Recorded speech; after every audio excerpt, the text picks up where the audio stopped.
నమస్తే, welcome to our channel. నేను miss సిరి. Peddireddy అడ్డాలో Nandamuri family నుంచి ఒకరు ఎంట్రీ ఇస్తున్నారు. దీంతో వైసీపీ నేతలు మళ్ళీ జంపు జిలానీ అవుతున్నారు. సో ఈ అంశాన్ని మనకి వివరించడానికి మనతో పాటు ఉన్నారు ప్రముఖ సీనియర్ జర్నలిస్ట్ జగదేవ్ గారు. నమస్కారం సార్. నమస్తే సార్, ఇప్పుడు చూస్తుంటే పెద్దిరెడ్డి అడ్డాలో నందమూరి ఫ్యామిలీ ఎంట్రీ ఇచ్చింది కూడా. సో ఇది ఏంటంటే పెద్దిరెడ్డి గారి అడ్డా అని అది తన అడ్డా అక్కడ ఇంకా వేరే వాళ్ళు ఎవరు రాని పరిస్థితిలో ఇప్పుడు ఇలా అయ్యేసరికి మరి ఏం జరగబోతుంది, అక్కడ పరిణామాలను ఎలా ఉండబోతున్నాయి? ప్రతి దగ్గర కూడా అంటే ఒక రామచంద్రారెడ్డి గారు సీనియర్ నాయకులు పెద్దవారు కాబట్టి, పైగా వైసీపీలో కీలకమైన బాధ్యతల్లో ఉన్నారు కాబట్టి మేబీ ఆయన దగ్గర భయంకో లేదంటే పెద్ద ఆయన గౌరవంకో మొత్తానికి బయటికి రాలేదు. బట్ రోజా గారి నియోజకవర్గంలో ఏదైతే జరిగిందో, చాలామంది నియోజకవర్గాల్లో ఏదైతే జరుగుతుందో, అంటే మళ్ళీ పర్టికులర్గా రోజా గారిని ఎత్తున్నాను మళ్ళీ ఆవిడని అని అనుకోవద్దు. అంటే ఎక్కువగా ఫెమిలియర్గా తెలిసిన పర్సన్ కాబట్టి ఆవిడ మీరు ఎగ్జాంపుల్గా వాడుకోవాల్సి వచ్చింది.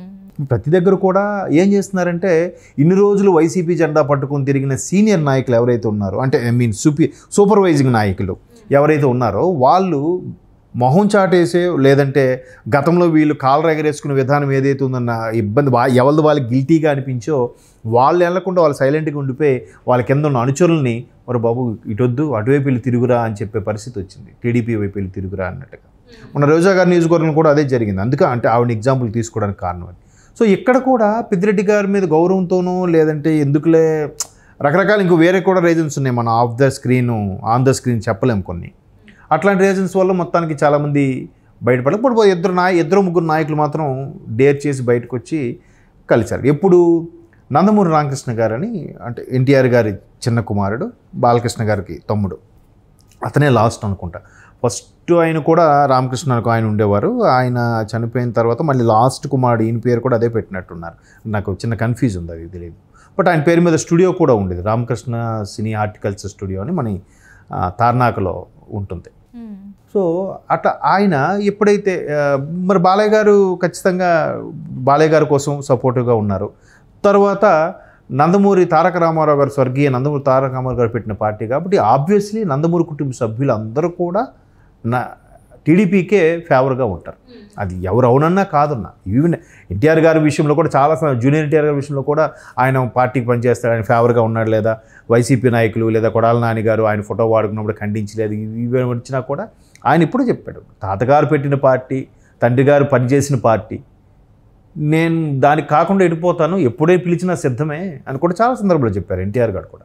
సో ఇప్పుడు సినిమాలు బిజీగా ఉన్నారు కాబట్టి ఆయన్ని మళ్ళీ ఇందులోకి తీసుకొచ్చి బదనాం చేసే సబ్జెక్ట్ పెట్టద్దు ఇప్పుడు. సో ఇప్పుడు ఈ రామకృష్ణ గారు టీడీపీ తరపున క్యాన్వాసింగ్గా కానీ నేను మాట్లాడుతున్నప్పుడు ఎప్పుడైతే ఈయన పెద్దిరెడ్డి రామచంద్ర గారి నియోజకవర్గంలోకి ఎంటర్ అయ్యారో కొంత ధైర్యం వస్తుంది కదా. సీనియర్ నాయకులు ఎన్టీఆర్ గారు అబ్బాయి వచ్చేసరికి ఆ ధైర్యంతో ఎవరైతే ఇంతవరకు ముసుగులో ఉన్నారో, ఇంకా భయంతోనో లేదా గౌరవంతోనో సైలెంట్గా ఉన్నారో వాళ్ళు కూడా ఎన్నికల ముందు ఒక్కసారిగా ప్లేట్ ఫిరాయించడం అనేది కూడా అది కోలుకోలేని దెబ్బ ఒక విధంగా. ఇట్లా ప్రతి దగ్గర కూడా ఉన్నారు.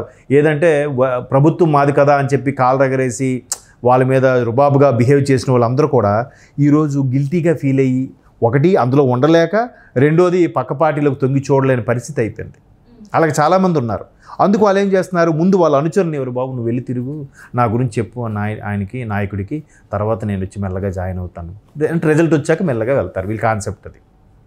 అంటే చాలా మెదువుగా ఉంటారు. అంటే ఒకవేళ ఏమైనా తేడా కూడా వెళ్ళిపోదాం, బాగుంటే అటు వెళ్ళిపోదాం అన్నట్టు కూడా ఉన్నారు నాయకులు. అలా కూడా లేకపోలేదు. ఇంకోటి ఏంటంటే, అరే 5 ఏళ్ళుగా మనం ప్రభుత్వంలో ఉన్నాం కదా అని చెప్పి రుబాబు ప్రవర్తించిన మనం ఒక్కసారిగా మళ్ళీ అన్న మా దగ్గరికి వెళ్తే వాడు ఏమని ముఖం చూస్తాం, ఎరా ఇప్పుడు తెలిసి వచ్చిందా మీకు, సరే ఇప్పుడేం నా దగ్గరకు వచ్చి ఉన్నారు, మా దగ్గర కుక్కిని పెయిన్లా పడున్నాను రా అని అన్నాడు అనుకోండి, వాళ్ళకి చాలా గిల్టీగా అవమానంగా ఉంటుంది. కాబట్టి చాలామంది స్తబ్దుగా సైలెంట్గా ఉండిపోవడానికి కారణం అదే.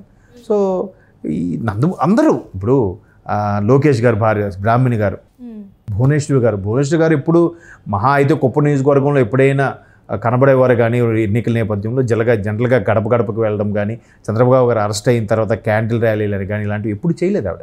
ఇప్పుడు తెర మీదకి వస్తున్నారు ఆవిడ. సో కుటుంబ సభ్యులందరూ కూడా ఎవరికి తోచింది వాళ్ళు సాయం చేస్తూనే ఉన్నారు. ఎవరికి తోచిన వాళ్ళు క్యాన్వాసింగ్లో పాల్గొంటూనే ఉన్నారు. సో ఇక్కడ రామకృష్ణ గారు కూడా పార్టిసిపేట్ చేసినప్పుడు ఎవరెవరైతే ముసుగులో ఉన్నారో వాళ్ళందరూ బయటికి రావడం ఒక విధంగా మ్యాక్సిమం అందరికీ అర్థమైందండి. కాకపోతే మేకపోతు గాంభీర్యం అంటారు చూసారా, అట్లా ఆ గాంభీర్యంతో బిహేవ్ చేసి మాకు వైనాట్ 175 వచ్చేస్తాయని అనుకుంటున్నారు కానీ అంటే ఇప్పటికీ నమ్ముతున్నారంటారా ఇంకా మాకు ప్రజలు మా సైడ్ ఉన్నారు? ఎందుకంటే ఇక్కడ చూస్తుంటే గ్రామీణ స్థాయిలో ఇప్పుడు వ్యతిరేకత పెరిగింది వైసీపీకి అని చెప్పేసి వార్తలు వస్తున్నాయి.